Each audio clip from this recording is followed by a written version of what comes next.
Keep quiet. We are going to pray for our teachers.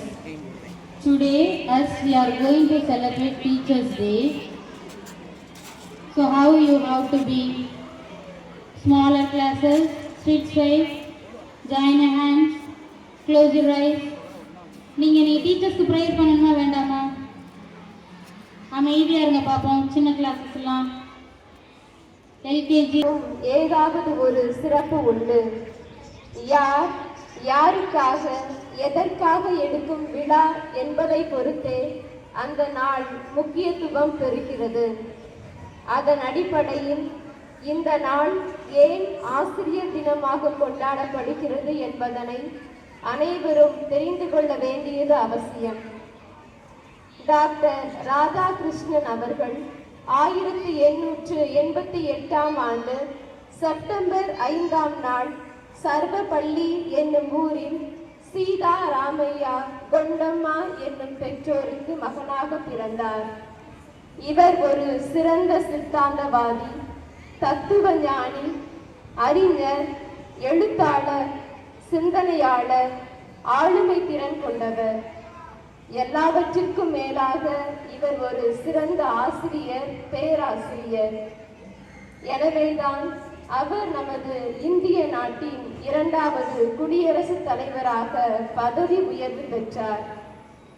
இவரது மாணவர்களும் நண்பர்களும் இவரது பிறந்த நாளை கொண்டாட கேட்டபோது தனது வாழ்நாளின் முதன்மையான பணியாக ஆசிரிய பணியை கருதியதால் தனது பிறந்த நாளை ஆசிரியர்களை கௌரவிக்கும் நாளாக கொண்டாட வேண்டும் என்று தாழ்மையுடன் கேட்டுக்கொண்டார்.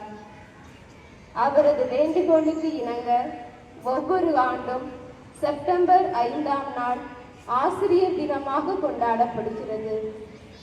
நாட்டிற்கு பொறுப்புள்ள குடிமக்களையும் தலைவர்களையும் உருவாக்குவதில் ஆசிரியர்களின் கடின உழைப்பும் அர்ப்பணிப்பும் குறிப்பிடத்தக்க பங்கு வகிக்கிறது. ஆசிரிய பணியே அறப்பணி, அதற்கே உன்னை அர்ப்பணி என்ற வரிகளுக்கு ஏற்ப இன்றும் அநேகர் தங்களை ஆசிரிய பணிக்கு அர்ப்பணித்ததனால்தான் இவ்வுலகம் நில்லாது பயணிக்கிறது.